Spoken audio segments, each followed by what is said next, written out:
Hey everyone, It's Chad Church, and Nikolai Phelan. and we are excited to bring to you our brand new podcast, Hullabaloo, Cross-generational, media consumption podcast where two gay men from different generations watch movies, read books listen to music, and more, to bridge Gen X. and Gen Z. I thought that was pretty good. Let's do another take.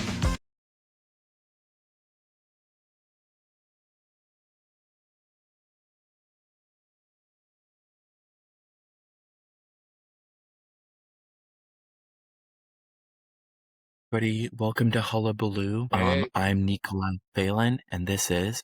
Chad Church at your service. So we're right back with you with a new story episode. So this one is about the worst jobs we've had.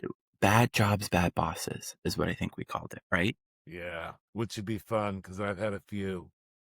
And you Yeah. can't really have well, I guess you can. You can have a bad job and a good boss, but when you have a bad job and a bad boss in the same genie's bottle, that's stuff. That's some shiznit. Yeah, it's almost like you gotta go at that point. Oh, yeah, yeah. At that point, it's just like, okay, so am I going to sit here and suffer myself to death and just, keep beating myself in the head? Or am I going to make a move and feel good? And we started this about, feeling good, right? We were talking about how there's so much garbage out there that it's like super important to be thinking about other things that make you feel good and make you feel, more satisfied. So, well, bad bosses isn't exactly, or bad jobs isn't exactly, I feel great, but after you can go back and look at and laugh, right? Don't you Yeah. think? I feel like my worst jobs are usually either my funniest or some of my funniest stories. Exactly. I am not really like a vengeful person, but it must be my communist ancestors, because when it comes to like a bad boss or a bad Your job, communist ancestors. right, I get literally will rebel against the systems of capitalism and those abuses of power. I have like a history of just like really giving it to people. I do the passive aggressive. I know you do passive aggressive. Passive aggressive is your MO. I don't mean to be. I don't mean to be. It's just like it comes out and I'm like, I mean, maybe I mean to be, but I don't it just comes out. It's just all of a sudden like, okay, we're here, are we? Yeah, I know 100%. I think you're also such a transparent person with your feelings and with just like the way that you are in general. You being passive aggressive is often quite obvious. Like you're not your passive aggressiveness isn't Manipulative? it's not it's pretty kind of it's a little bit direct, if that makes sense. Kind of like, maybe even no, wait, maybe not so much. I don't know. Yeah, like you mean like have I ever experienced it? Of course you haven't. Never know like you, lover. There's this one, I think he's Vietnamese artist who makes really beautiful and very unique queer art. Huh? But it's very interesting because I kind of feel complicated about it. It's not really mine to feel complicated about. Basically, he does these pictures of what are usually Middle Eastern men, like in these like kinky bondagey things. Their dicks tied up, and it's very beautiful and very unique like style. However, it does seem to be kind of fetishizing. But there's something about it opens up a conversation about how much good art comes from fetishization. Let's save that conversation for another time. No, tell me what you think. I don't know. My art is real. So, when I was younger it was like, oh, the Impressionists, that, like, Monet, like, that kind of stuff. I like still life. I like modern art. I'm really like, at some point I want some sculptures that, now here we go, like, so the David, right? You could be like, oh well, that could be kind of, some people could have fetishes for that kind of But I think a lot of fetishization, right? It's not even just the inclusion of the thing, but sometimes it's the transmutation of it, right? If please when explain. people objectify women, right? And the objectification of women in art, it's often the fruit or the flower or do you know what I mean? It becomes like the object that becomes the source of erotic inspiration. Is transmuted, but the objectification remains, because the thing that's interesting about it, and this is where I feel like that's where it's quite compelling and complicated, like this specific person, because this guy, I'm pretty sure he's Asian, right? I don't think he's Middle Eastern, and all of his his pictures are of Middle Eastern men having sex in bondage. Now he clearly really reveres them, right? And it's art you've never seen before. So, there's an argument to be made, like it's great that it exists. But from another standpoint, there are often and very frequently people talk about how the ways that people get fetishized really hurts them, right? Yeah, well, Like, like that be like the Epstein stuff, right? right. Totally. Totally. Actually, that's kind of like the deepest, darkest, furthest degree of it. Yeah. But you almost, Well, who's to like, say? God knows. look at Quentin Tarantino. Hmm? Quentin Tarantino. How much of his excitement to make a movie comes from the fact that he's going to be able to put the fucking foot shot? It's an engine. This is the thing he does? You didn't know that Quentin Tarantino had a foot fetish? I had no idea. Oh my gosh, Chad, you got to check out the videos. You got to see them. This world is moving way too fast for my old ass. It's been this way. He's been having a foot fetish. Okay. So enough about the fetishization of art. Anybody who wants to, I gotta find my who has cigarettes, though. I'm ideas, losing my mind. what are you looking for? My cigarettes. I found my herbs. Smoke your herbs. Is it weed? No, of course it's. Is that legal? Can we say that? I don't know. That's a Well, good question. I'm in the United States of America, and I'm in Pittsburgh, where medical is legal, and I have such stress.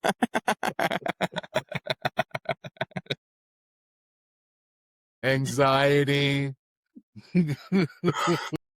Huh? You told me the other day, you were Glaucoma. like, I I've think I'm had getting, glaucoma. yeah, you were telling me you were coming down with a little bit of glaucoma. You were like, I think I have some glaucoma. Okay, we should get moving. I'm not moving until I find my cigarettes, because I just found them. So we're now moving. Okay. I'm sorry. I'm smoking like a chimney these days, and that's just the way it is. I said, how's the hair? How's the hair going?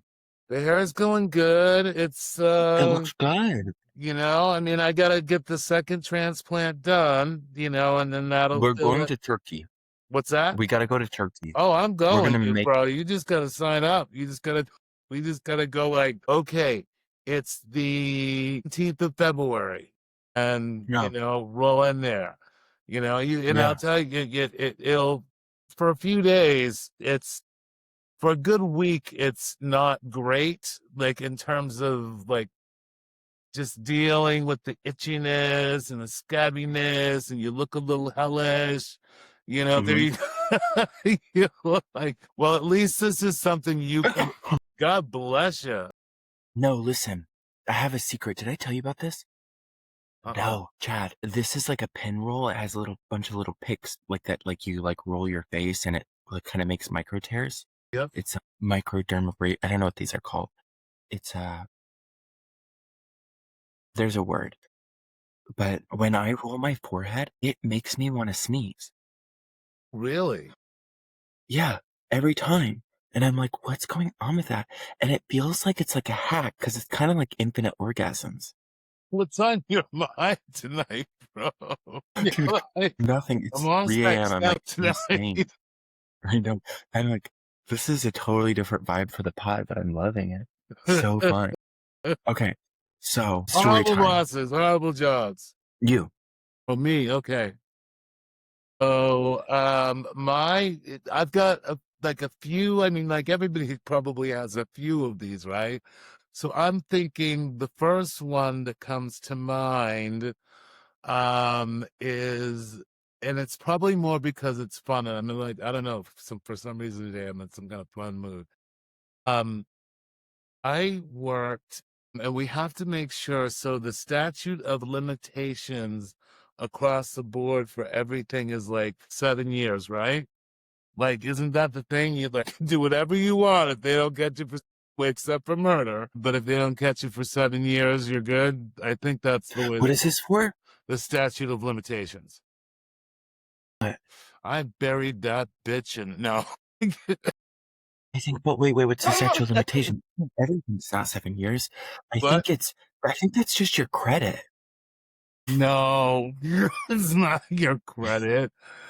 Yes, I mean, your credit yeah, is, like yeah, but I think that most statues are like, look, this whole Comey thing, they had to charge him when they charged him because the statute of limitations on that, I think that was for 5 years.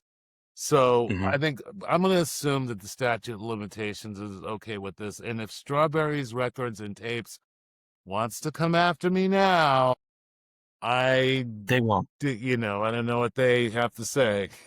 do, No, do they still make records and tapes? I know there's no Strawberries, right? They're done, I think. okay. Anyway, so when I was in college, I was working for a summer job I got. I really didn't want it. I mean, I really have never wanted a job, let alone a summer job. I don't know about you, but I had to get one. And Strawberries Records and Tapes was willing to hire me. I roll in there, and there is this, I think the first interview I had with the like previous manager, maybe that just feels familiar. I could be lying out of my teeth, but when I met it was with the previous manager, and she was moving on to another store, a better store, moving up the ladder, whatever she was doing. That's always a red flag. It's always a red flag.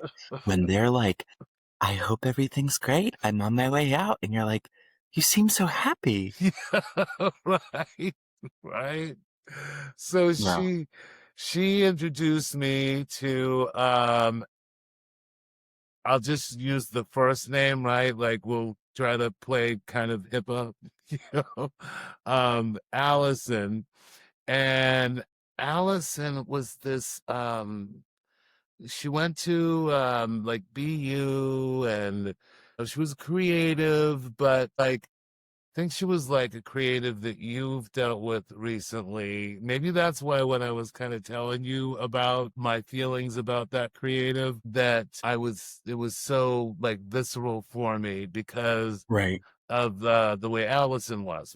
And so I meet her and I'm just like, well, that's cool. You know, she drives a red Jeep Wrangler right when the Wrangler came out. And she was from a single parent family, her and her mom, and she went to BU, and we studying, I don't know, glass blowing, whatever it was. Right.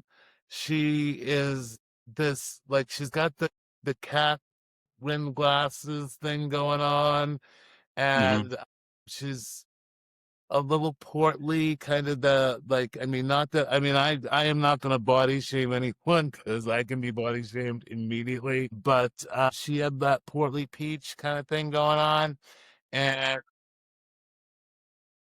You know it, right? Like, and she was only, like 20 something years old, but this broad knew everything. She was just like, well, I think that this will be this way. And she was just, and so I was like, yeah, yeah. And, trying to communicate with somebody that's that kind of just resting bitch face in life kind of way, I'm not really good at. And then that passive aggressive stuff comes out, and all of a sudden, it's, combative. So I go to work for her, and I'm going to work as the assistant manager, and the new assistant manager.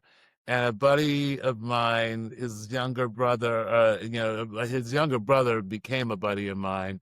Scott is like, this, 16-year-old, you know, scraggly dude that just a goofball, and like a good guy from, like, known from town. And it's like I meet him, and I think I was probably, I don't know, 19 or 20.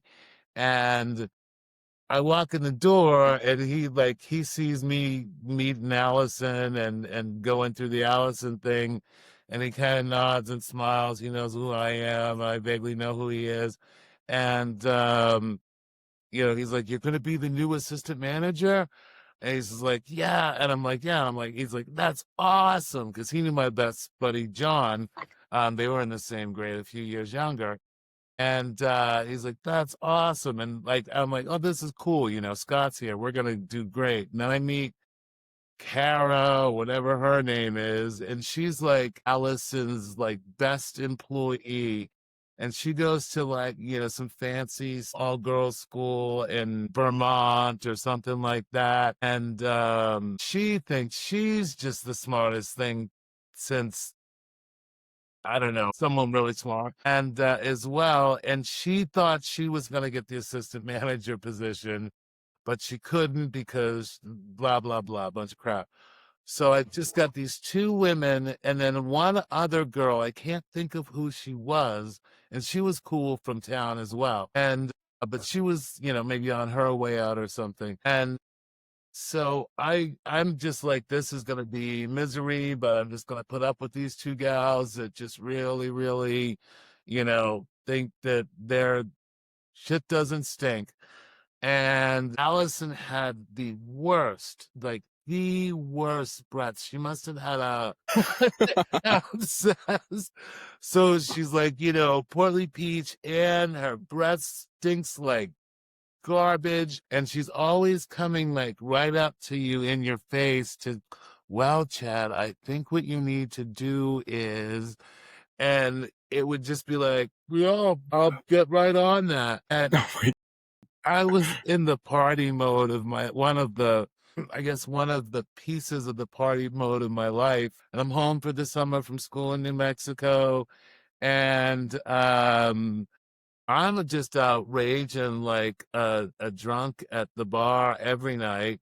And, fires in the woods and all that stuff. So I regularly, I'm going out just like I would if I were in college, getting just juiced and whatever else. If we got a hold of some fungus that weekend or some paper, or and there was always plenty of grass going on and stuff. So I tend to show up to work, maybe 5 minutes late, 10 minutes late, fairly regularly. And so I wasn't the best employee either. And one day when I did end up finally getting fired, I came in and Kara was on duty, and I think I like basically drove from the party to the job at 8 a.m. the next day.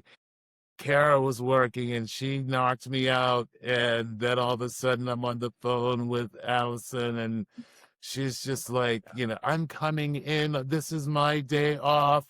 And she comes in and reads me the riot act. And I don't know, I'm going to have to talk to management about this and see if you even have a job. you are inebriated. It was the first time I ever heard the word inebriated, I think. She was just like, you are inebriated. You need to leave now. So that was like firing day. But the whole summer long, what had been going on up until this point, and I was kind of like, at that point, I was like, well, I don't know. I think I just got myself a week off before I get to drive, 2,000 miles back to New Mexico and party there. So, but what had been going on is, so Scott and I, hooked up good, like buddy at work. And he explains to me that, people, there's a stealing problem in the store. And I have to watch out for the people that are coming and shopping in the store. But, some stuff disappears out of here, and stuff. So I get onto that, and I got my crew, and my little crew, like, knows his crew. And I'm fine with the treatment I had at Strawberries, because I had every like boxed CD set, every new release. Me and You took it. we were in there. My God, it was horrible. I mean, like, God, You like robbed the place? we just on a regular basis. So like, it would be like Friday. That would be like, free, Okay, okay. free Like, you were Fridays. Yeah, yeah. Well, free Fridays were pretty wild because she was white, right? yeah. Oh yeah, yeah. So it was reparations. There we go. Reparations. The house madam got to pay reparations, But they would on like Friday at 9 p.m. like two cars would pull up outside, and I'm cashing out the register and everything, and like it would be Scott's buddies and then my buddies, and they would show up and come in with black plastic bags. Just Bob Seger. I love Seger. Oh my God, Madonna's new box album. Oh my God. Yeah, I'm not proud That's of it. awesome. I'm not proud of it. Would be. I think that's dope. It was me getting back at the woman. So that was my That's worst. fierce. That was my worst boss, not my worst job. Okay. But yeah, that's how that one went down. How about you? So I had two really bad bosses back to back, right? And it was kind of an iconic run, but it was like karmic almost. So the first job I had was Denny's. So I left Tucson. I was studying astrophysics for like 3 years. I got a C, and then I crashed out. I ended up like, I got the C, and then I was like, and then I was like trying to retake classes, and then I just did a medical trials, a whole thing. I was a huge perfectionist, I'm super, super hard on myself. And so I did not cope well because I had like a 4.0 up to that point. So it was like my perfect GPA was tarnished and I couldn't like cope. And so what ended up happening is I went back home, and I lived with my parents, and they were like, you have to work. And I said, okay. And I was going to move to New York, right? And so I get a job at Denny's, and Denny's told me I would get a job as a server. But first, and it was the manager was leaving when I arrived, and Telltale. And they go, so you're going to be a server, but we just need you to could you just wash these dishes really quick? I got Shanghai'd at Denny's. Like, I was like, it felt like I was human trafficked. Like, I can't express what I became a dishwasher at Denny's by surprise. Oh, dude. It was so bad. I was like, when am I going to be a server? And then there was a tiny little Egyptian man who was so mean, and he was really bad at his job. He spent 7 hours a day talking on the phone to his wife in the parking lot. And my thing is, the only thing that kept me sane when I was washing these dishes is I would listen to Ernest Hemingway and Haruki Murakami books on audiobook while I was washing the dishes. And that was a year that I decided I was going to read 50 books. And so it allowed me to continue to work on my goals while I was in hell. And it kept getting worse. I think one of our coworkers got caught doing heroin in the bathroom. Lovely. Yeah, it was so bad. It makes you wonder what happened at the Waffle King. Bro, it was Denny's was the worst. And it was like, I remember like I genuinely having moments where I was like, I think I have to kill myself. Like I was like, this is bad. Like it's so dark, right? It was so like there was like this canal behind the Dennys, and I was like, every day the canal looked better and better and better. I was like, I could just go swimming and I could just swim laps in the canal. And so one day we had a health inspection, and this was the breaking point for me. We have this health inspection, and now I was there like 6 weeks at this point, and we have a health inspection. My parents go up on a vacation to California, and I'm at home still working in Denny's hell. And during the health inspection, we had a rule. If the health inspector arrived, here's what you're supposed to do. You put everything you have down, and I'm supposed to evacuate from the kitchen. Right?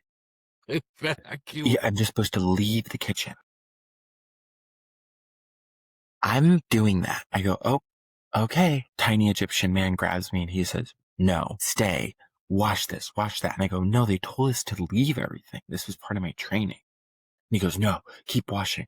There I am, health inspector right next to me, watching me wash dishes as he's sitting on the other side of me going, clean that up. I go, she can fucking hear you. She's right next to me.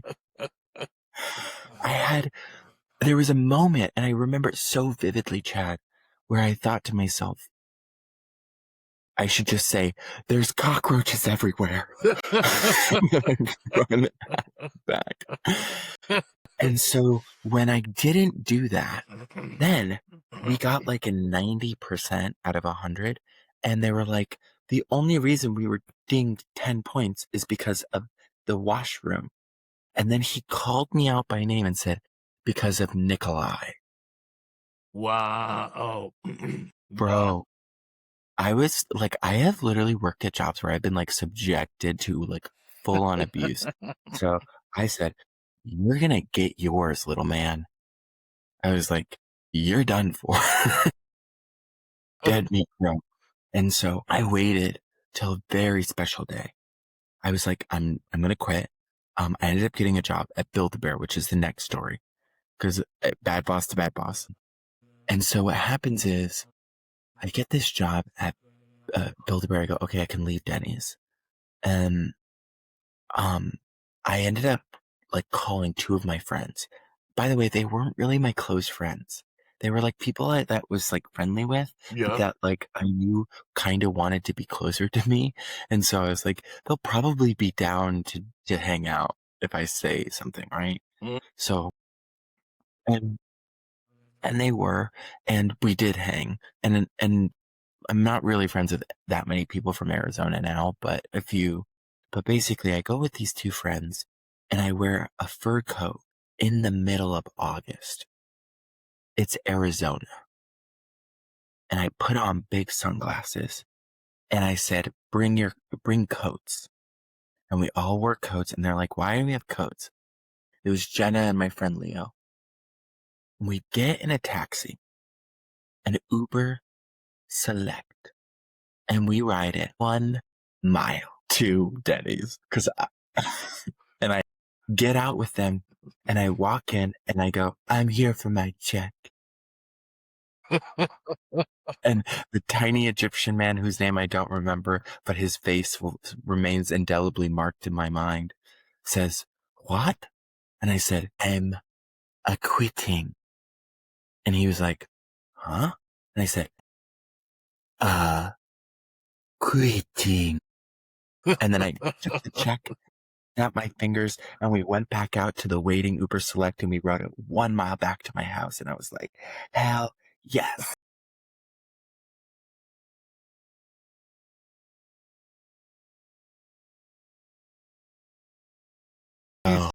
That's replace you. crazy. It's hilarious. Like, the only way out of Denny's is if I bring 2 people to replace me. Well, apparently it's a thing.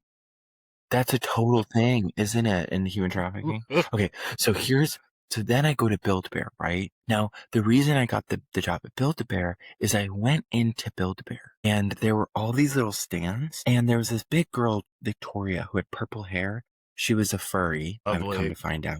I mean, that makes sense. Loved her. Everybody who worked there was a furry, except for Jill. Jill was just miserable. And I got the job because I went around to all of the little bears and I gave them personalities and backstories. I was like, this is Bunny Hop, and she likes to lead an exercise class, and she does it seductively. And they were like, haha, that's so funny. Mind you, all of these people were like stunted emotionally. And so none of my risque jokes were like hitting for them. They thought I was serious. They thought I was deeply passionate about the bear. Well, they were furries, right? The assumption is that. So they were like, totally. But it was an interesting overlap of like me doing a satirical take that like ultimately led me to one of my most iconic jobs. So I'm working at BuildABear, right? And what are they? And I get this job. Give me the lowdown of like what it's like working at BuildABear. I mean, like more in terms of like what are the job responsibilities? Okay. Like, so here, I'll give you the breakdown. So you have people who work the counter, not me. I was a stuffer and a salesperson. And a stuffer? part of there's a machine because the way that Build-A-Bear works is they have the little bear skins hanging up like Hannibal Lecter's closet. And the children pick their little skin and then they choose their accessories and then they bring it over to the fluffer and then I fill it up with stuffing. I just shove it on this metal thing. There's a fluffer involved? Yeah, there's a fluffer. That's not what it's called. It's called like a love sunshine assistant or something. And I'm still stuck on it puts the lotion on. Yeah, it puts the lotion in the basket or else it gets the hose again. Yeah, for sure. Totally the vibe. And here's what happens. So they make you have little bear backpacks, right? And it's with the bear backpacks that I first meet Jill. And Jill is the manager and she's grumpy. She's a grumpy woman. Everybody else is so smiley. They're like 8 years old, trapped in a 34-year-old body. Most of them have 40 or 50 of these Build-A-Bears in their house and they collect them and they go to the My Little Pony movies. And that was the vibe. And quickly I realized it and I was like, well, everybody's really nice. I was kind of like, where the fuck am I? Everybody's really fucked up. Yeah, but Jill was aggressively. She would be like, and she was really angry. And the first time I got on Jill's bad side was when I arrived, Pokemon had arrived to Build-A-Bear. So they were huge. Everybody wanted a Pokemon. And so we had to have little backpacks that had like, you put the bear in the backpack and the head and the arms would stick out, right? Yeah. So I made my first bear and it was a Charmander, which is from the Pokemon game. It's a little like orange dinosaur. And then I put Charmander in a bob wig and a little red dress and a leather jacket. And I called her Charmander. And Jill flipped out. She was like, you can't put wigs on the Pokemon. Nintendo will sue us. And I was like, what? I was like, I saw like 47 Charmanders leave with wigs today. What are you talking about? I was like, but the thing is, and I would come to find out later why Jill had a problem with the bear wigs. Okay.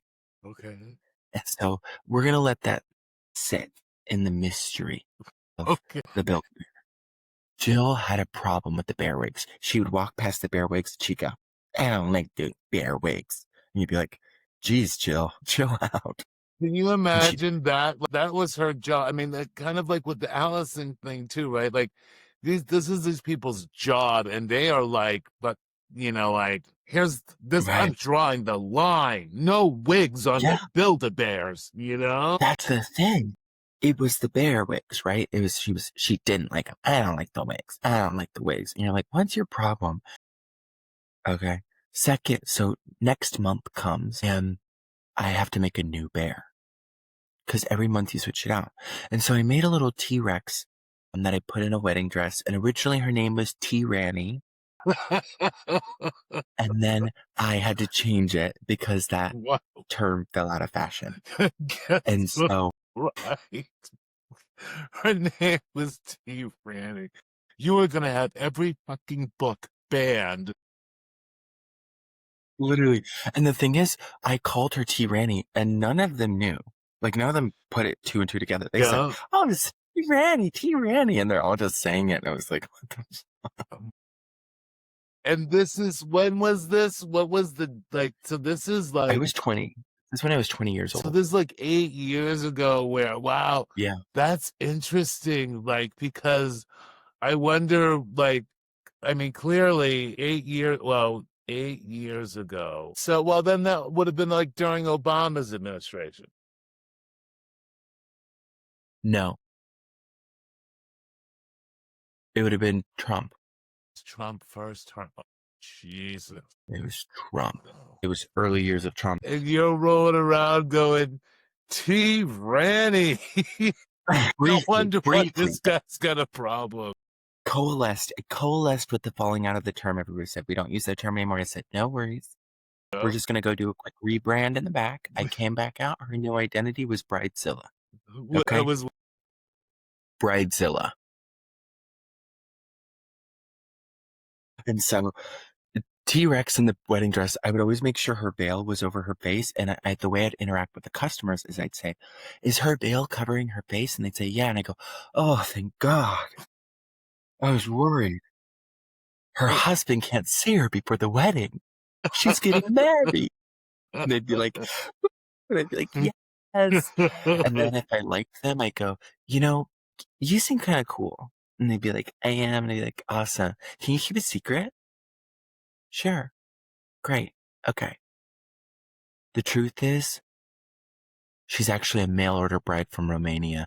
She doesn't even know the guy. Her family fell in really hard times and they really need the money.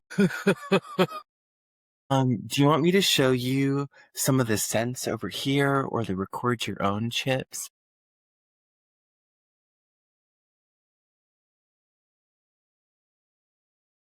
I am not making this up, Chad. I swear to God, this is what I was doing. I had like 47 bits going at all times inside the Build-A-Bear. I was like, one of my favorites was people would ask me how many Build-A-Bears I had, and I'd say 33. And they go, oh my God, that many? And I'd be like, it's a lot, huh? And they're like, yeah. And I go, I'm just kidding. That's crazy, right? And they're like, totally. I go, yeah, I don't have 33. I actually have 0. But you know who does have 33? Victoria. And then I just pointed. She thought it was funny, luckily, but it was kind of like a bully. It was kind of like I was bullying them to their face. I'm not sure if it was nice. I'm sorry. Victoria, you were the best. Well, so what are you gonna do? It was funny. It was funny. So it was funny. I was 20. So then what happens is we had record your own chips, right? And so the record your own chips were these chips that people could record messages, and we had a script. And so what you're supposed to say is you can record a nice message like I love you or thank you or I miss you. And then I would always say, or I could sing Fergie for you. And everybody would laugh. They go, you're so funny. What's your name? Yeah, like they just lived for it, right? Yeah. Until a couple lesbians came in with the Meowth, which was another Pokemon, and they looked at me and I said, or I could sing Fergie for you. And both of them looked at each other and they looked at me and they said, we're not getting this fucking Meowth unless you sing Fergie for us. And I said, what do you want? And they said, London Bridge. Hell. It was London Bridge. So it's me and 2 lesbians going, shit, oh shit, oh shit, oh shit, oh shit. How come every time you come around my London Bridge, wanna go down like... Went to the back, they go, London, we're going down like London. We named that Meowth, the Duchess, after Fergie's EP album, and we, of course, put it in a fabulous little blonde wig as Jill raised her fists to the sky. Then we made it smell because they had scents like strawberries because we figured that Fergie probably smelled like strawberries. This is Fergie probably right. did smell like strawberries. But the thing is, while we were there, we did also commiserate on the fact that it's a damn shame that Fergalicious was never made into a perfume. Oh, for like 14-year-olds, right? Well, for whatever. If it was a good scent, people would buy it. It's not too late. Well, if Fergalicious would be a perfume. Is Fergie still around? Okay, I mean, you'd think she wouldn't because I've seen her in a dog age. But who cares? Anyways, we don't have to get on like a pitch, but I'm like, Fergie, make a Fergalicious perfume. Make a Fergalicious perfume. It's not too late. It's not too late. I'll wear it. I'll sell it on the street for you. I'll let everybody know. I'll run through the streets like Paul Revere, just like, Fergalicious, it exists. It exists. It exists. I see you more like, I don't know, Elizabeth Taylor Diamonds or something. No.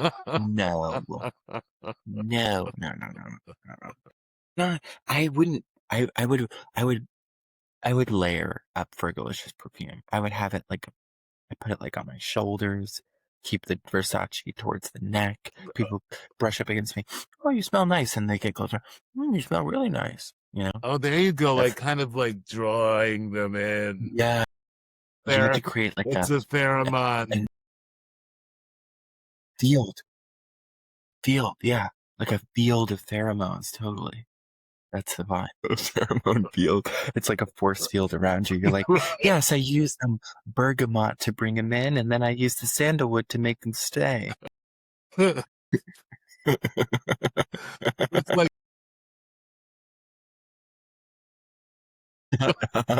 yeah, I'm like, and then I use the Versace to make him suck my cock. And then I'm like, yeah, Versace always gets me the blend, yeah. Okay, to finish the story. So here's the big secret on Jill. So here's how I get fired from that job. I was fucking selling those bear wigs like candy. Well, first off, also, I used to bully the children, by the way. I used to use the bears to bully children. Oh, that's bad. You have to be best. You have to be best. It was so funny. And the kids loved it because I was always consistently my character, which was this like bitchy, fabulous person who didn't really like them that much. Yeah. Which was the character. And so these kids, they were like, I respect you. And I was like, damn right. and so what would happen is I had like these little girls from the high school would come and buy a $14 bear and buy no accessories just to come get roasted by me. And what I would do is they'd line up, and I swear to God, there'd be a line out the door. I'm not making this up. It was crazy. I was like, one of these girls went to school and told the other girls that they had to meet me. And so I was just like, what is happening? Also, I was like, we're not making that much in sales. We're like selling $14 30 times. But still, it was a phenomenon. I would do this thing, and my bit was they'd bring me their bear before it got stuffed, and I'd make the bear whisper in my ear, and I'd go, oh, her shoes aren't ugly. That's crazy. And I'd be like, your bear's kind of mean. We should put a heart in it, because at the end, after you stuffed it, you'd have to put a heart in the bear. Okay. And so that was that's cute. And so that's cute. And it was fun. What did this lady do? Okay, so here's what happens with Jill. So here's how I get fired. First off, had the highest sales at BuildABear, but Jill was too stupid. She didn't know how to read the stats sheets. She'd go, I don't understand why Tuesday sales are so high. I'm like, I'm scheduled. She's like, Thursday sales were so high again. I'm scheduled. Like, she couldn't figure it out. And I was like, I was like, every day that I'm scheduled, I'm doing like record sales. She is still mad that I'm pushing the bear wigs. I don't give a fuck about her anti-bear wig rule. We can sell them. I'm going to sell them. I like the bear wigs. I don't care what she thinks. I go, we have bobs. We have high ponies. Tell me what you want. We can make it work. You want a wedding hairstyle, honey? We have combs. We have clips. We could do the wig like that. Jill's getting mad with me, right? She wants to let me go because I'm rebelling. Well, Victoria tells me some tea. She says, you know why Jill hates the bear wigs? I go, why? She goes, because Jill's wearing a wig. Oh, wow. So Jill ain't got no hair. Jill don't got no hair. And she was afraid that one of us would lift up that bear wig and look over at her. Oh. And realize somehow in the synthetic fibers, the truth that allied between them, that we go, something about this Bob is reminding me about her bouffant. Because she had a bouffant, by the way. Her hair was like a... It was like a... It was not... It was... Aquanet, like...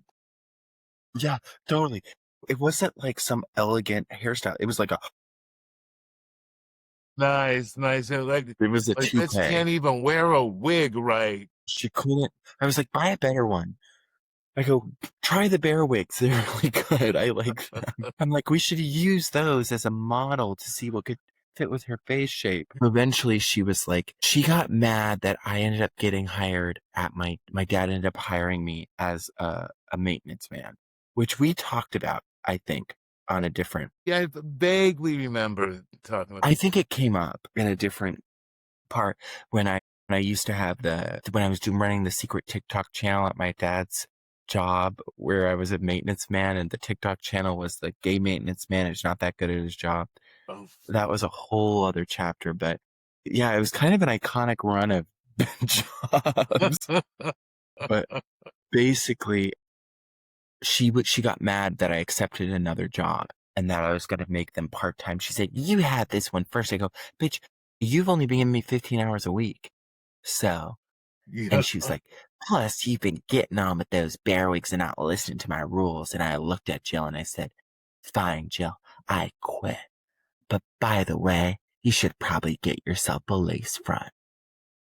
Lace? Wow. You like... He's like, oh, my neck, I'm bleeding out. That's a heart attack. You know what it meant? Wow. She was buying such bad wigs, she didn't even know what a lace front was. Didn't even hit her. Well, I didn't even, you know what? I don't know that I know what a lace front is, but I think I know what a lace front is. It's when it makes it so that it looks like that's your hair. Yeah. What a riot. That is too much. Yeah, that was brutal. It was like such a bad job, but such good material. Like it really, like I was really doing some of my best comedic work there. I'm going to give you my worst job. So I started with the worst boss.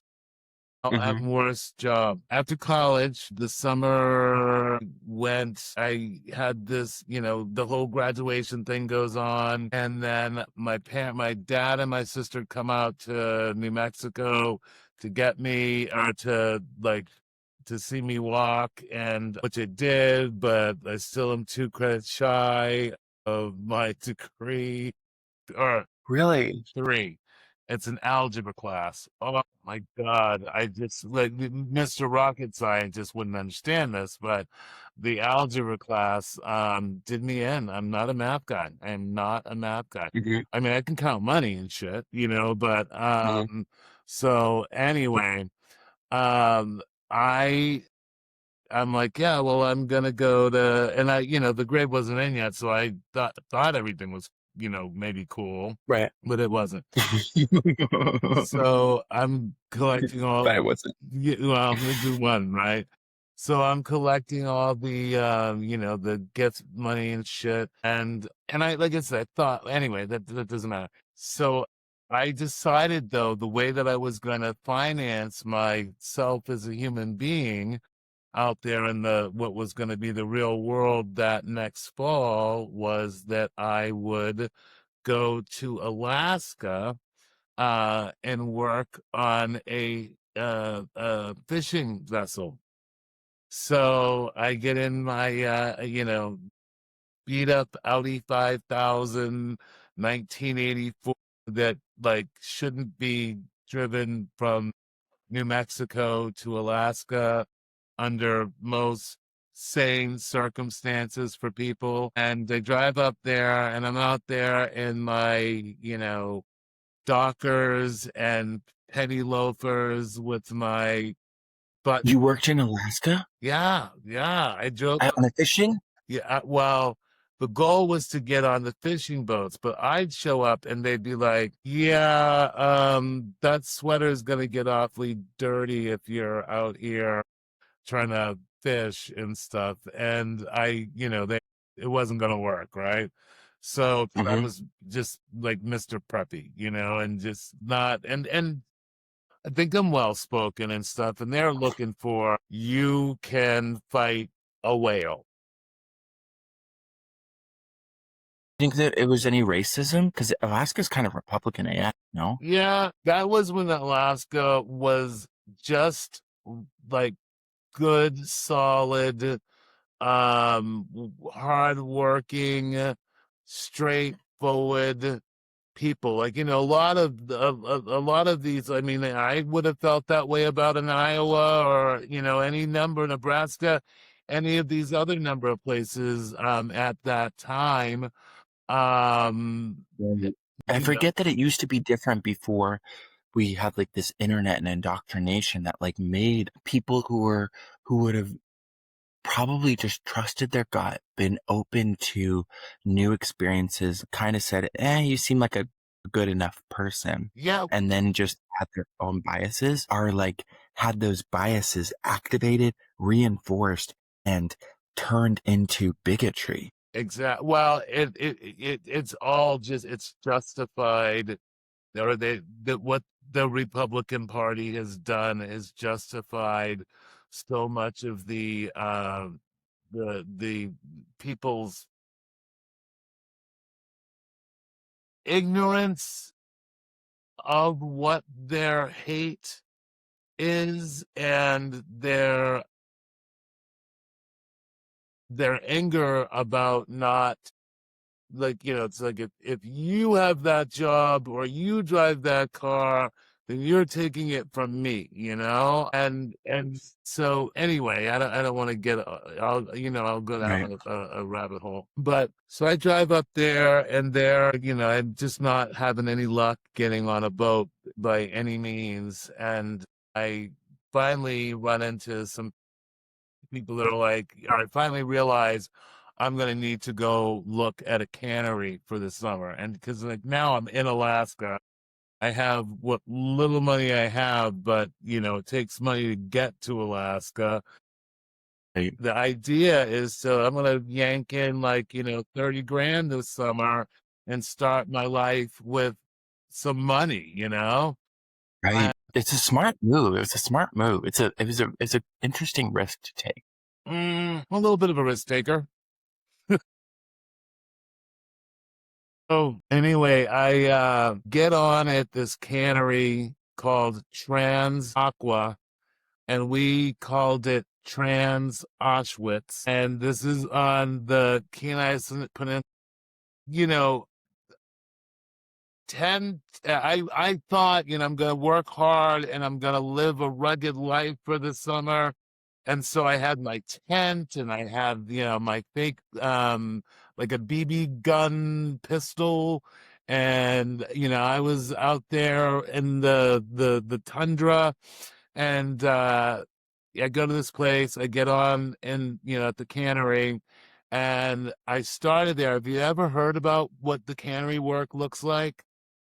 It's degrading. It's the whole Really? lifestyle. I mean, you are just really like there's nothing like anybody that's there that says they like it probably likes their fingernails pulled out of them as well. You know, I mean, like it's just it is hard work and you're like I lived in a shack was and I was highfalutin for having a shack because a lot of other people lived in their tent in the woods all summer long. My friends James and John, they commandeered an old broke down leaking in the roof trailer when they got there.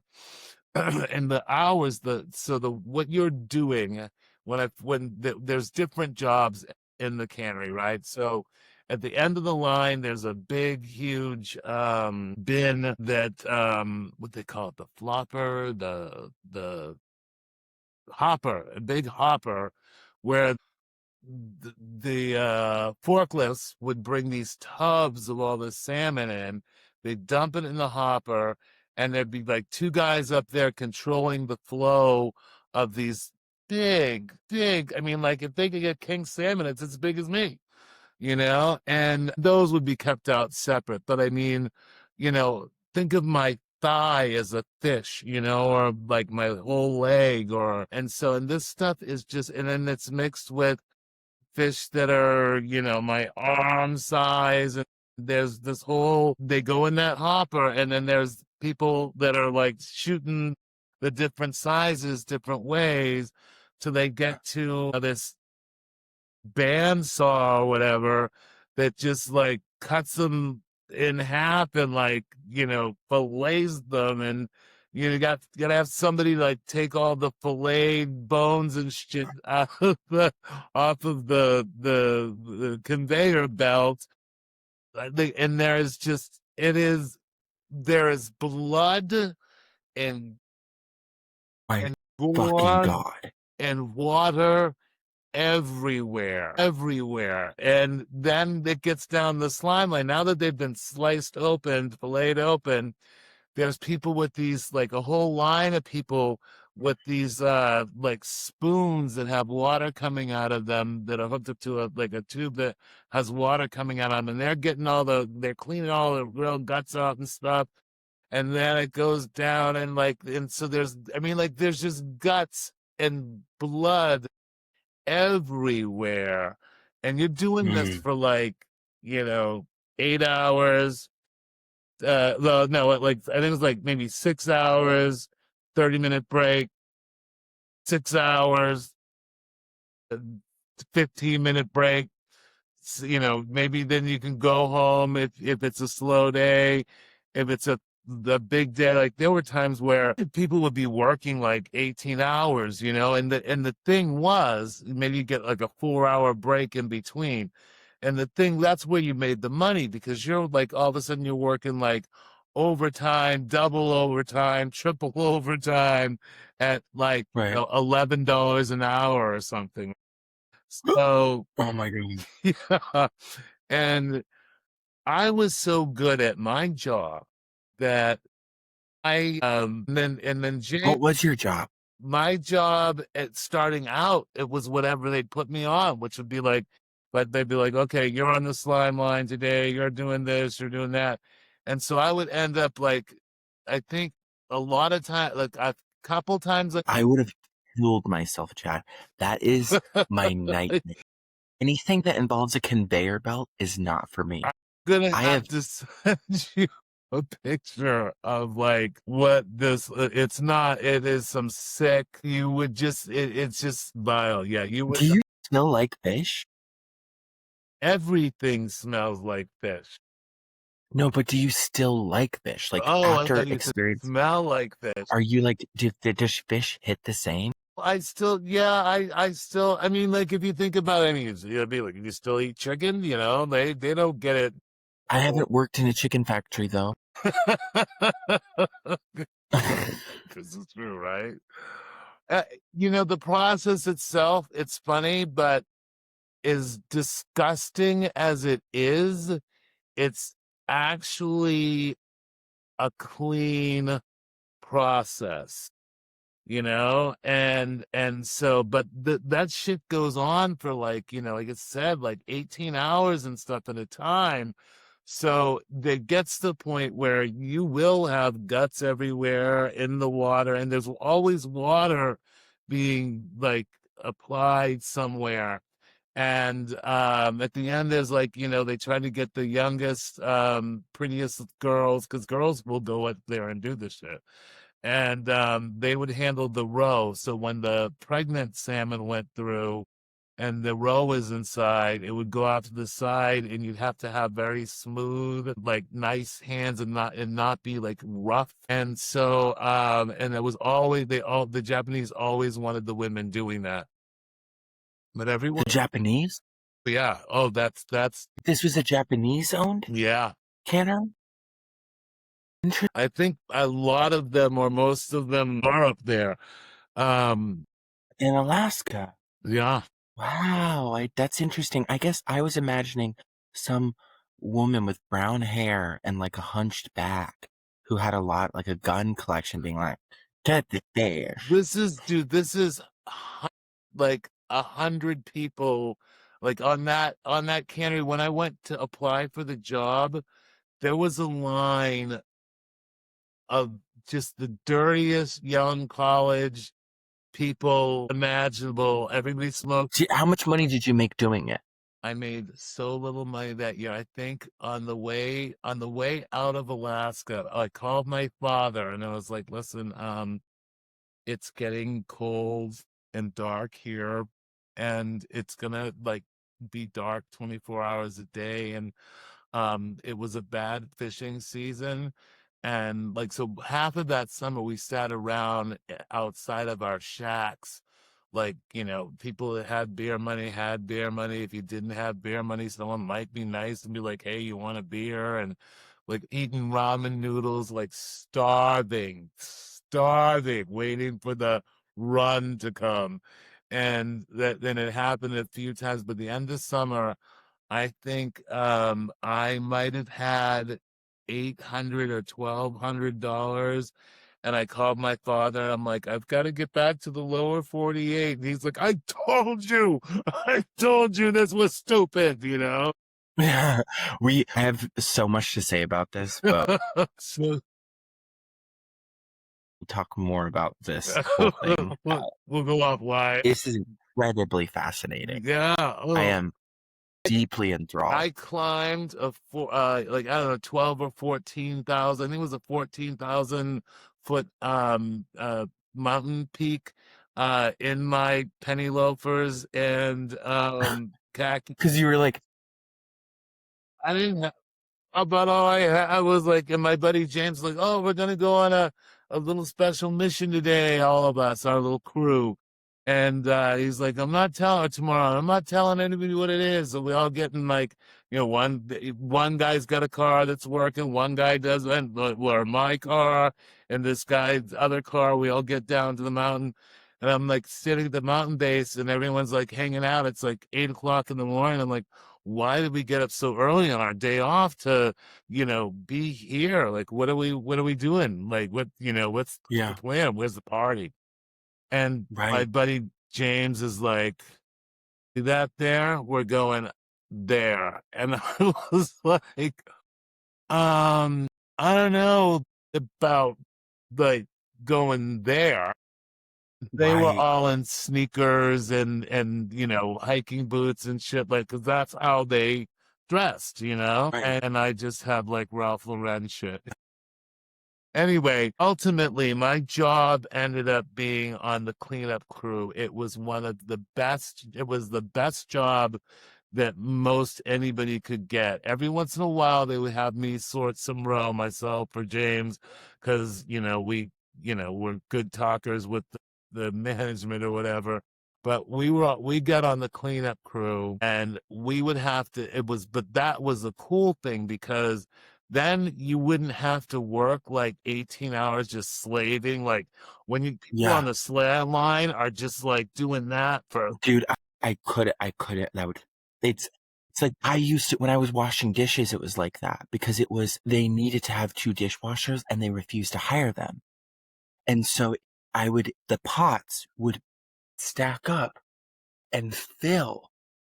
They would fill the room. Yup. They would be to the ceiling Yup. all over, and I would spend the entire shift just making them disappear. Yup. It was For it more was to come. For more to come. was even thinking about it now, I go, "Wow, we've been through capitalism." Well, Been it's like, you ever through it. see that Lucille Ball, one Yeah, where yeah, yeah, yeah, yeah, of the course. line they're eating the chocolates and shit, you Yeah, know? yeah. So, but I got on the cleanup crew, myself and James, and it like, cause what would happen is, so they would, when the factory was running, that job on it would take a while for all that water to start to pile up and the guts to pile up. So we would Right. end up going on our shift like an hour, like when the horn went off, like, it's time to chop up fish. It was like, come on, all these people would run out of the woods and their shacks and they'd run on down into the plant. And if you were late, they were like, you're fired. And so but because James and I got on the cleanup crew, that fucking horn or whatever, or the announcement would go up and we would just be like, yeah, I guess we got about another hour before we have to be in there, or another 2 hours. And then we'd go in, and the whole time there would be like these, drains in the floor and like this macerator thing, on this other side. And our job was to go all around the place, pushing like 6 inches of fish guts and gore into the macerator. And we could talk to each other because we had to Yeah, coordinate and stuff, right?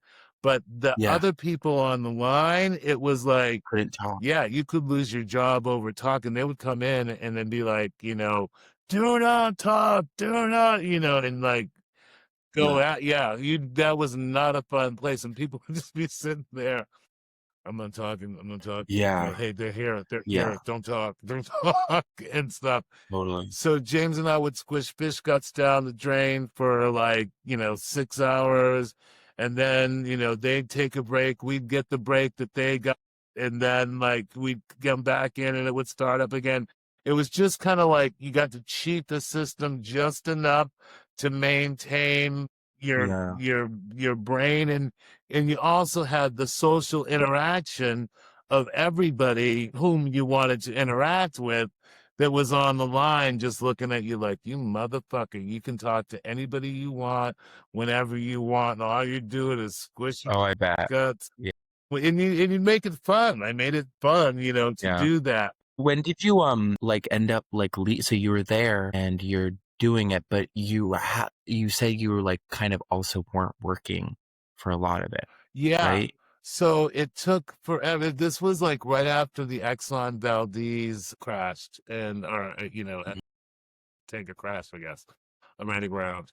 So all of these fish, the salmon runs were not as active as they had been for all, in previous years. All these fish were coming in with tumors and stuff inside of them. So they were not fishing for parts of the season, and then the spreads of the opens were wider apart and stuff. So it was just, The normal. yeah, it was not normal. Exactly. It was a different. Yeah, like, so they were like, "Okay, we're gonna come in." Usually, it would be like, this is when people come in, they come in again, they come in again, and instead you're like, "It's not happening." Yeah, It's it's a slow exactly. season. I know that vibe for sure. So, That's a but it was pure slave labor. And when we did get paid, like for, all of a sudden we go, oh, we got a big week last week or whatever. Everyone would go to the bar and just spend their whole paycheck. People would be like, would be starving the next week and stuff. So that Yeah. was that was like probably the worst job I've ever had with intent. I wanted to work hard and I got what I wanted. Right. Well, it's super iconic. What an amazing story. Yeah, it was crazy. Well, we're at an hour 16, so I think that's our episode. But that was a lot of fun. I know, it was great. It was so much fun. This was a real blast. Good stuff. Well, I guess if that's the end of our out episode. We're at from Hullabaloo. My love to you. Yeah. See you soon. Love you. Ciao. Ciao. Love you.